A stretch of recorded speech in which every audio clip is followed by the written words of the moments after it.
Hello అండి. ఈ వీడియోలో డిఎస్సి ఎగ్జామ్‌కి కావాల్సిన సర్టిఫికేట్స్ అనమాట. మీరు డిఎస్సి ప్రిపేర్ అయ్యేవాళ్ళంటే ఖచ్చితంగా ఈ సర్టిఫికేట్స్ అన్నీ మీ దగ్గర పెట్టుకోండి.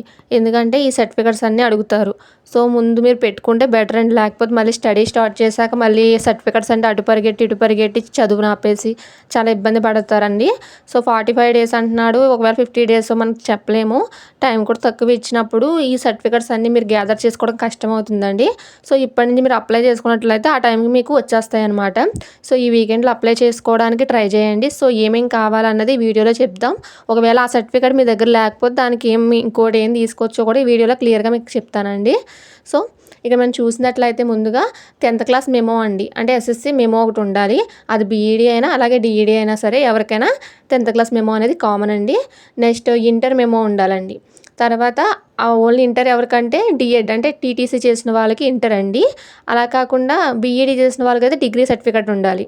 టీటీసీ అండి మూడోదిగా టీటీసీ అంటే మీరు చేసిన డిఎల్ఈడి కోర్స్ అండి. అదే డైట్ చదువుతారు కదా 2 ఇయర్స్. సో, దాని మెమో అనమాట. అలాగే బీఈడీ వాళ్ళైతే బీఈడీ మెమో ఉంటుంది కాబట్టి అది తీసుకోవాలి ఖచ్చితంగా.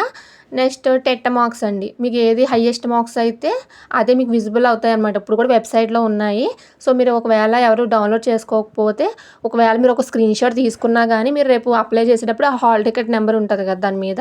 సో, దాంతో అప్లై చేసుకోవచ్చు. అలాగే దాని మెమో అడిగినప్పుడు దాని లిస్ట్ ఒక ప్రింటౌట్ తీయించేసి అది ఇచ్చేయచ్చనమాట. సో, అదొకటి తీయించుకొని ఉంచుకోవాలి. సో, అది ఎలా తీయించుకోవాలనేది నేను వెబ్సైట్‌లో చూపిస్తాను నెక్స్ట్ వీడియోలో. ఇక నెక్స్ట్ చూసినట్లయితే క్యాస్ట్ సర్టిఫికేట్ అండి. అంటే మీరు ఏ క్యాస్ట్ అయినా సరే క్యాస్ట్ సర్టిఫికేట్ అనేది కామన్. అలాగే ఓబీసీ క్రిమిలేయర్ సర్టిఫికేట్ అనేది ఓన్లీ బీసీ వాళ్ళకి ఉంటుందండి. సో, బీసీ వాళ్ళు అదే బీసీఏ, బీసీబీఏ ఎవరికైనా అంటే నాన్ క్రిమీ లేయర్ అనేసి ఉంటాయి కదా. సో, మీరు క్రిమీ లేయర్‌కి వెళ్తారా లేదా నాన్ క్రిమీ లేయర్‌కి వెళ్తారో చూసుకొని ఆ సర్టిఫికేట్ తీసుకోవాలన్నమాట. ఓబీసీ క్రిమీ లేయర్ సర్టిఫికేట్ అండి.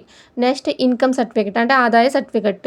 సో, మీరు క్యాస్ట్ ఇన్కమ్ అనేది ఈజీగానే చేస్తారు. కానీ ఓబీసీ క్రిమీ లేయర్ అనేది మాత్రం కొంచెం కష్టమండి. సో, అది ఎలా చేయాలన్న ప్రాసెస్ కూడా నేను నెక్స్ట్ వీడియో చేస్తాను. మీకు ఎవరైనా ఎలా అప్లై చేయాలని అడిగినట్లయితే కింద కమెంట్ చేయండి. నేను దానికి చెప్తానన్నమాట ప్రాసెస్. ఇక నెక్స్ట్ స్టడీ సర్టిఫికేట్ అండి. సో, స్టడీ సర్టిఫికేట్స్ వచ్చేసి వాళ్ళు ఎక్కడి నుంచి అడగొచ్చు 1-7 అడగొచ్చు. లేకపోతే 4-10th వరకు అడగొచ్చు. లేకపోతే 1-10th వరకు కూడా అడగొచ్చు కాబట్టి సో, ఒకవేళ మీరు ఉన్న స్కూల్స్ పడిపోయాయండి. ఒకవేళ మీ దగ్గర స్కూల్స్ లేవు. మీరు చదివిన స్కూల్స్‌లో ఇప్పుడు ఆ స్కూల్స్ ఇప్పుడు రన్ అవ్వట్లేదు. తీసేశారు. లేకపోతే మీకు అవి అవైలబుల్‌లో కనిపించట్లేదు. సార్స్ ఎవరు అవైలబుల్‌లో లేరు. అప్పుడు ఏం చేయాలంటే రెసిడెన్సీ సర్టిఫికేట్ అని ఒకటి ఉంటదండి. అది మీరు తహసీల్దార్ లేకపోతే మీ ఊరు వీఆర్ఓ గారి దగ్గర ఒక సంతకం పెట్టుకొని ఫోటో పెట్టి నివాస ధృవీకరణ పత్రం అని ఒకటి ఉంటుంది. సో, అది పెట్టించేసుకున్నా గానీ ఇబ్బంది ఉండదండి. సో, రెసిడెన్సీ అని పెట్టించుకోవచ్చు అనమాట. సో, ఈ టోటల్ 8 సర్టిఫికేట్స్ మీ దగ్గర ఉండేలా చూసుకోండి. రిమైనింగ్ ఏదైనా ఉంటే యాడ్ ఉంటే నేను నెక్స్ట్ వీడియోలో చెప్తాను. అలాగే మీరు ఎలా అప్లై చేయాలి ఏదైనా డౌట్స్ ఉంటే కింద కామెంట్ సెక్షన్‌లో కామెంట్ పెట్టండి. నేను రెస్పాండ్ అవుతాను.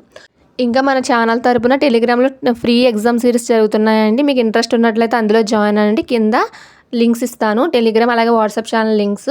సో, ఫ్రీగానే కాబట్టి అందరూ పార్టిసిపేట్ చేయడానికి ఎక్కువ ట్రై చేయండి. ఇక మీకు వీడియో యూస్‌ఫుల్‌గా ఉన్నట్లయితే లైక్ చేసి సబ్స్క్రైబ్ చేయండి. మీకున్న ఏ డౌట్ అయినా సరే కామెంట్ సెక్షన్‌లో కామెంట్ చేయండి. Thank you for watching.